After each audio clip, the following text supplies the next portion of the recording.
everyone. I hope you are having a wonderful day. At the beginning of today's lesson, I have a question for you all.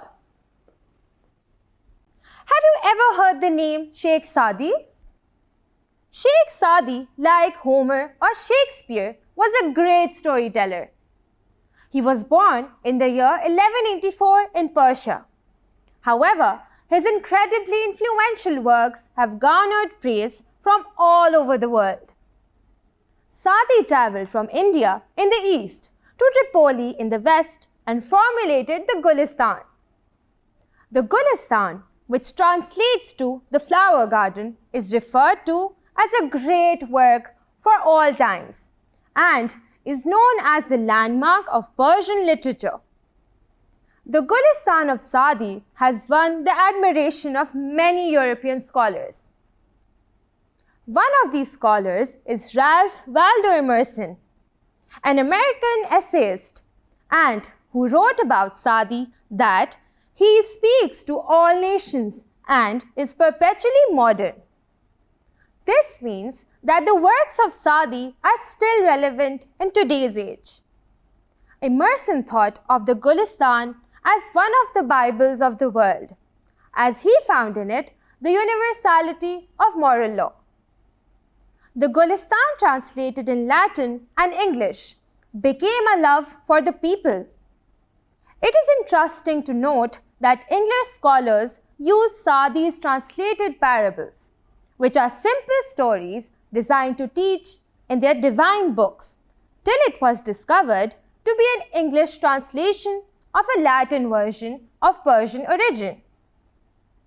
Edwin Arnold, who was an English poet and journalist, has aptly described Gulistan in culinary, meaning cooking, terms as an intellectual pilau, a literary curry, a kebab of versatile genius.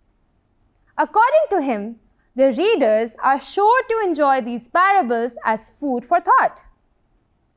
Now that you have an idea about the purpose and the importance of Sadi's Gulistan and the parables, or short, meaningful stories, it incorporates, let's listen to a few of these stories and experience the mysticism of Sadi's writing and intellect. Once a king and a Persian slave were sailing in the same boat. The slave had never been at sea and never experienced any calamity. After some time, the boat was hit by a storm and started tossing. It was very inconvenient for the passengers. All remained quiet except the slave, who, in fear of being drowned, began to cry and tremble, and created inconvenience for the others. The others tried to pacify him with kindness and affection, but he didn't hear anybody. When the uneasiness lasted longer, the king also became displeased. In the boat, there happened to be a sergeant who said, "With your permission, may I quieten him?" "It will be a great favor," the king said. The sergeant ordered the slave to be thrown into the water so that he could have experienced the true danger of life. 2 persons threw him in the sea, and when he was about to be drowned, they pulled him back to the boat, and he clung to the stern with both of his hands.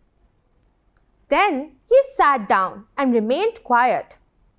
This appeared strange to the king, who could not comprehend the wisdom in the action taken by the sergeant, and he asked for it.